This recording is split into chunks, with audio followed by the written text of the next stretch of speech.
आपने पिछले साल कितना रुपया कमाया? 4 लाख, 6 लाख, 10 लाख या 12 लाख? पर सवाल ये नहीं कि आपने पिछले साल कितना पैसा कमाया। असली सवाल तो ये है कि इस समय आपके पास ये पैसा है, क्या आपका वॉलेट अभी भरा हुआ है? आई नो बहुत से लोगों को ये सवाल कांटे की तरह चुभता है, बट ज्यादातर लोग अपनी करंट फाइनेंशियल सिचुएशन से खुश नहीं है और ऐसा होने का सबसे बड़ा रीजन है you don't know how to play the money game. आपको पैसों के 5 सबसे इंपॉर्टेंट नियम के बारे में कोई जानकारी नहीं है, जिसकी वजह से आपकी ये हालत है। आपके जैसे आज लाखों करोड़ों लोग हैं जिन्हें अच्छी नौकरी होने के बावजूद अपनी खुशियों के लिए उधार लेना पड़ता है। मिस्टर सैयद के साथ भी कुछ ऐसा ही हुआ। 2008 के अपने उस टाइम को याद करते हुए सैयद साहब बताते हैं कि जॉब होने के बावजूद उनके ऊपर 30 लाख का कर्जा चढ़ चुका था, जिसको वो बड़ी मुश्किल से अपने परिवार और अपने पड़ोसियों से छुपा रहे थे। और उनके मन में ये थॉट आ रहा था या तो वो मुंबई छोड़कर चले जाएं और या फिर लाइफ के साथ कोई सीरियस स्टेप ले लें। अब चाहे 2008 हो या 2024, एक मिडिल क्लास की कंडीशन आज भी वैसी ही है। वो चाहता तो है वर्ल्ड टूर करना, बड़ा घर लेना, लग्जरी लाइफस्टाइल जीना, पर आखिर कैसे? पैसा तो है नहीं। ऐसे में एक मिडिल क्लास इंसान के पास 2 रास्ते होते हैं। पहला कि वो सब कुछ इग्नोर करके लोन वोन लेकर लाइफ मजे में एंजॉय करे, या तो दूसरा कि सब कुछ काट कर बचत करे, लाइफ ना जिए और एक एक पैसा बचाने पर ध्यान दे।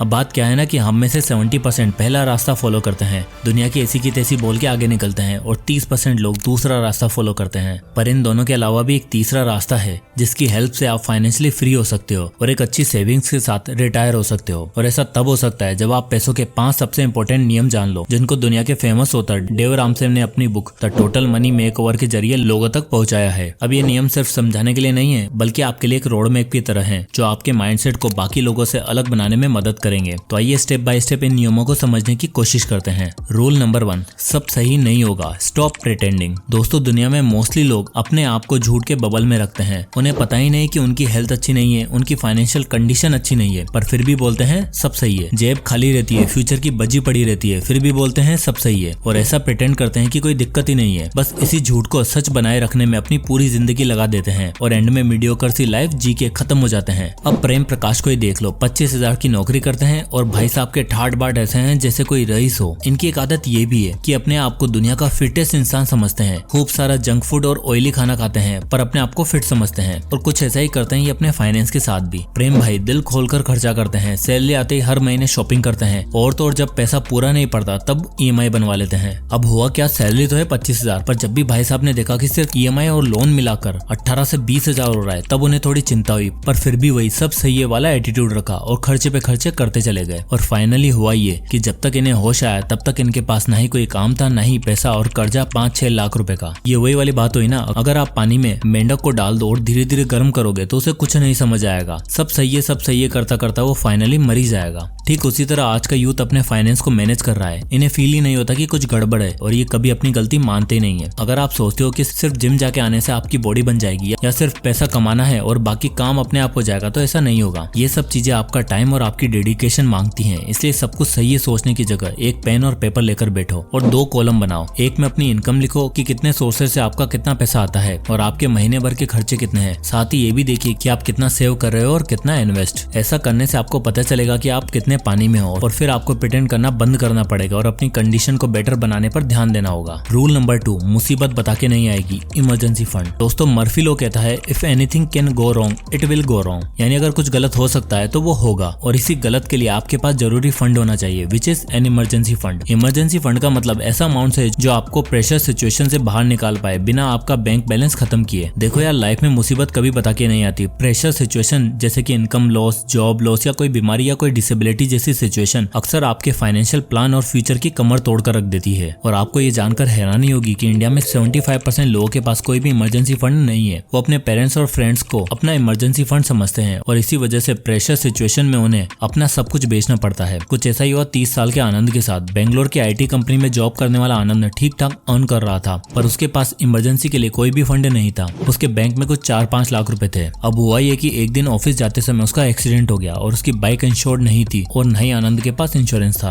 अब खुद की बाइक और हड्डियां टूटी, उसका पैसा तो देने देने ही पड़े। साथ ही जिस गाड़ी वाले को टक्कर मारी थी उसका भी कंपनसेशन देना पड़ा। और ये सब कुछ हो ही रहा था कि उसे नौकरी से निकाल दिया गया, यानी कंगाली में आटा गीला। इसलिए author Dave Ramsey emergency fund के बारे में कहते हैं कि आपके पास एटलीस्ट 6 महीने के एक्सपेंसेस तक का पैसा होना चाहिए। एग्जाम्पल के लिए एक डबल इनकम फैमिली का खर्चा 50,000 रुपए महीना है तो उसके पास एटलीस्ट 3 लाख रुपए होने चाहिए, ताकि वो बिना किसी स्ट्रेस के अपना खर्चा चला पाए। और जैसे पिछले कुछ समय में कोविड की मार हुई है तो आप 11-12 महीने का इमरजेंसी फंड भी बना के रख सकते हो। इसके लिए आपको सबसे पहले टारगेट सेट करना है, फिर उसमें थोड़ा थोड़ा करके 1,000, 2,000, 5,000 करके बचाओ। इसको आप मंथली बजट का पार्ट बनाओ। फिर इन पैसों को ऑटोमेट करो, जिसके लिए आप सेपरेट अकाउंट भी खुलवा सकते हो या हाईली लिक्विड फंड में इन्वेस्ट कर सकते हो। ध्यान रहे, इसको आप इन्वेस्ट पर्पस से ना देखें और इक्विटी स्टॉक्स में इन्वेस्ट ना करें, क्योंकि इमरजेंसी के टाइम पे आपको इमीडिएट ही इन पैसों की जरूरत पड़ सकती है। इसलिए बेस्ट ऑप्शन है आप एक एफडी खुलवा सकते हो और जरूरत के टाइम पे आपको अपना मेन बैंक अकाउंट भी नहीं छेड़ना पड़ेगा। Rule number 3, debt free life जियो। देखो, अब मैं आपको ये तो कह रहा हूँ कि आपको लोन नहीं लेना, फाइनेंस को मैनेज करके चलना है, पर क्या है ना, आज की डेट में लाइफ उतनी आसान है नहीं। और आज की डेट में ना चाहते हुए भी आपको बड़ा नहीं तो छोटा लोन लेना ही पड़ता है। कुछ शौकिया जो हैं उनके लिए तो बहुत दिक्कत है, लेकिन फाइनेंशियली अवेयर लोगों को ये समझना चाहिए कि लोन लेना प्रॉब्लम नहीं है, उसे सही टाइम पर रीपे न कर पाना प्रॉब्लम है, जिसमें हम अक्सर इसलिए फेल होते हैं क्योंकि हमारे पास कोई शॉर्ट प्लान ही नहीं है, कोई मेथड ही नहीं है जो हमें डेट फ्री कर दे। वह समस्या है तो समाधान भी होगा, और इसका सोल्यूशन है स्नोबॉल मेथड। यहाँ आपको ये समझना होगा कि जिस तरह एक छोटे से स्नोबॉल को आप ऊपर से जब नीचे छोड़ते हो तब नीचे पहुंचते पहुंचते वो बड़ा होने लगता है और बहुत बड़ा हो जाता है। ठीक उसी तरह आपको भी स्टेप बाय स्टेप छोटे से बड़े क्रम में अपना डेट पे ऑफ करना है। डेव रामसे जब खुद बैंकरप्ट हुए और खुद अपने आप को कर्जे में डूबा पाया तब उन्होंने इस स्नोबॉल मेथड को फॉलो किया, क्योंकि उनका मानना है कि एक आदमी चाहे फाइनेंशियली फ्री हो जाए लेकिन ये डेट का बबल उसे कभी फ्री नहीं होने देता। आई एम श्योर आप में से कई लोग ऐसे भी होंगे जिनके ऊपर 1 या 2 लोन तो जरूर होंगे। और एक बात जरूर ध्यान रखो, आपका जो टोटल लोन है वो आपकी इनकम का 30% से ज्यादा नहीं होना चाहिए, और अगर है तो आप फाइनेंशियली आउट ऑफ शेप हो। और ये आपके लिए वेकअप कॉल है स्नोबॉल मेथड का यूज करने का। तो मान लो आपके ऊपर इस समय टोटल 3 लोन चल रहे हैं। पहला अपने दोस्त का 30,000 रुपए का, दूसरा फोन का 1 लाख रुपए का और तीसरा कार लोन 5 लाख रुपए का। तीनों लोन को असेंडिंग ऑर्डर में लिस्ट करने के बाद अब स्नोबॉल मेथड में आपको करना क्या है कि आपका जो सबसे छोटा लोन है उसे सबसे जल्दी खत्म करना है। जैसे कि आपको जो अपने दोस्त का 30,000 रुपए वाला लोन है उसे जल्दी से जल्दी खत्म करना है। फिर उसके बाद आपने जो अपने फोन के लिए 1 लाख रुपए का लोन लिया है उसे खत्म करना है, और सबसे एंड में कार का लोन रीपे कर देना है। अब इससे होगा ये कि जब सबसे पहले छोटा लोन खत्म हो जाएगा तो आपको एक सेंस ऑफ सेटिस्फेक्शन मिलेगा कि आपके ऊपर 3 नहीं केवल 2 लोन बचे हैं, और आप ज्यादा से ज्यादा पैसा बचाकर आराम से बड़े लोन को भी जल्दी रीपे कर दोगे। Rule number 4, the 15% rule for retirement. अब जब आपके रास्ते में डेट नाम का सबसे बड़ा पत्थर हट जाए तो आपको अगला कदम रखना है अपने बेटर और सिक्योर फाइनेंशियल फ्यूचर की तरफ, यानी आपकी रिटायरमेंट, आपकी फैमिली की सेफ्टी और अब बच्चों की एजुकेशन पर। अभी तक मैंने आपको सभी चीजें रीजनेबल कही और ऐसे स्टेप्स बताए हैं जो सच में आसान है, पर यहाँ मैं आपसे थोड़ा ज्यादा और थोड़ा अनरीजनेबल कमिट करने के लिए कहूंगा, और वो है अपनी इनकम का 15% इन्वेस्ट करना, ताकि रिटायरमेंट तक आपके पास एक अच्छा खासा अमाउंट हो जो आपकी लाइफस्टाइल और बच्चों की एजुकेशन आराम से फंड कर सके। देखो, ऑथर डेव रामसे कहते हैं कि हमें हमेशा एक गोल फिक्स करके इन्वेस्ट करना चाहिए, एक डिजायर नंबर हो जो आपको सच में फाइनेंशियली फ्री बना दे। अब कुछ लोगों के लिए वो 1 करोड़ होगा, कुछ लोगों के लिए 50 करोड़, तो कुछ लोगों के लिए 100 करोड़। पर इन्वेस्ट करते समय आपको ये जरूर ध्यान रखना है कि आप जिस गोल के लिए इन्वेस्ट कर रहे हो बड़ी ट्रूली और फेयरली उसमें इन्वेस्ट करते जाओ जब तक वो गोल अचीव ना हो जाए। क्योंकि मैंने ऐसे बहुत से लोगों को देखा है जो कहते हैं यार अपना पैसा ही तो है, बात की बाद में देखेंगे, और अर्ली विड्रॉल कर लेते हैं। और ऐसे लोगों को बाद में रिटायरमेंट के टाइम पर बड़ी दिक्कत आती है, क्योंकि अब वो अपनी यंगर जनरेशन पर बोझ बन जाते हैं और उनके सपोर्ट के लिए कुछ नहीं दे पाते। इसलिए इट्स बेटर टू इन्वेस्ट 15%। अब 15% ही क्यों, तो उसके पीछे का एक रीजन है। देखो, आपका गोल सिर्फ रिटायर होना नहीं है बल्कि अर्ली रिटायरमेंट होना चाहिए। और वैसे भी कौन चाहेगा कि 60 साल की उम्र तक सुबह 9 बजे उठकर ऑफिस जाएं और काम करें। इसलिए एक अमाउंट सेट करो और उसके लिए आज से ही इन्वेस्ट करो। अब मान लेते हैं कि आपको 1 करोड़ की वेल्थ बनानी है, उसके बाद आप रिटायरमेंट ले लोगे। तो मान लो आपकी इनकम अगर 30 से 40,000 रुपए है, जिसका 15% होगा लगभग 6,000 रुपए। अब आपको ये 6,000 रुपए हर महीने SIP के थ्रू इंडेक्स फंड में इन्वेस्ट करने हैं, जहां से आपको 13% तक का रिटर्न मिल जाएगा। साथ ही साथ एक्सपीरियंस लेते लेते आपकी सैलरी भी इंक्रीज होगी, तो आपको हर साल 15% से स्टेप अप भी करना है। और आप देख ही सकते हो ऐसा करने से मात्र 15 से 17 साल के अंदर आपके पास 1 करोड़ 13 लाख रुपए की वेल्थ हो चुकी होगी। एंड आई गेस ये वेल्थ आपकी रिटायरमेंट और आपके बच्चों के अच्छे भविष्य के लिए एनफ होगा, वो भी मात्र 17 सालों में। तो अगर आप आज 22 साल के हो तो 39 की एज तक आप रिटायरमेंट का सोच सकते हो। और लास्ट और सबसे main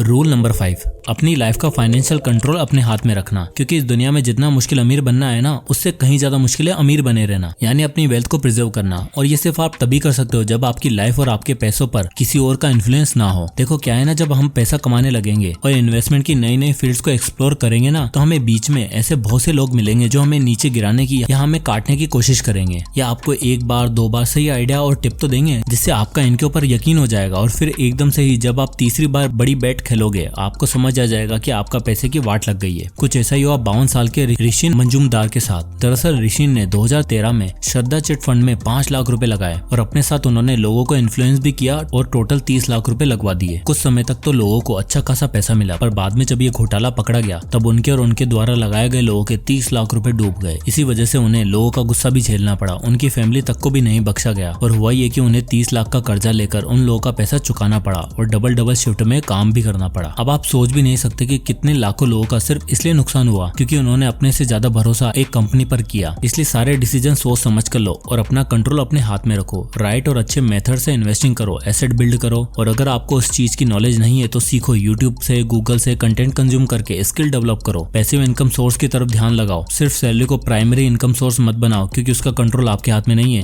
real estate, property, small scale business, online store, investing जैसे पैसिव इनकम आइडियाज ढूंढो जो आपको खुद से पैसा कमाना सिखाएंगे। अपना एक गुरु बनाओ, उनको स्टडी करो, उनका पैटर्न फॉलो करो। ये व्हाट्सएप और टेलीग्राम के जो सो कॉल्ड गुरु है ना, उन पर विश्वास मत करो। ये सब सिर्फ आपको नोचने बैठे हैं और सही मायनों में वेल्थ बिल्डिंग उसे कहेंगे जब आप अपने एसेट के एक एक रुपए के लिए हर छोटे बड़े डिसीजन के लिए खुद मेहनत करोगे। खुद एक ऐसा फाइनेंशियल रोड मैप बनाओगे जिस पर चलकर आपको, आपके परिवार को और समाज को आप पर गर्व होगा। आप चैरिटी कर पाओ, डोनेशन दे पाओ, जरूरतमंद लोगों की मदद कर पाओ। वही होगा आपका सही मायनों में टोटल मनी मेकओवर। तो दोस्तों, आई होप की वीडियो आपको पसंद आया होगा। अगर ये वीडियो पसंद आया हो तो इस वीडियो को लाइक करो, ज्यादा से लोगों तक शेयर करें। इसी तरह के वीडियोस के लिए चैनल को सब्सक्राइब करना ना भूलें। तो मिलते हैं नेक्स्ट वीडियो में, तब तक के लिए जय हिंद।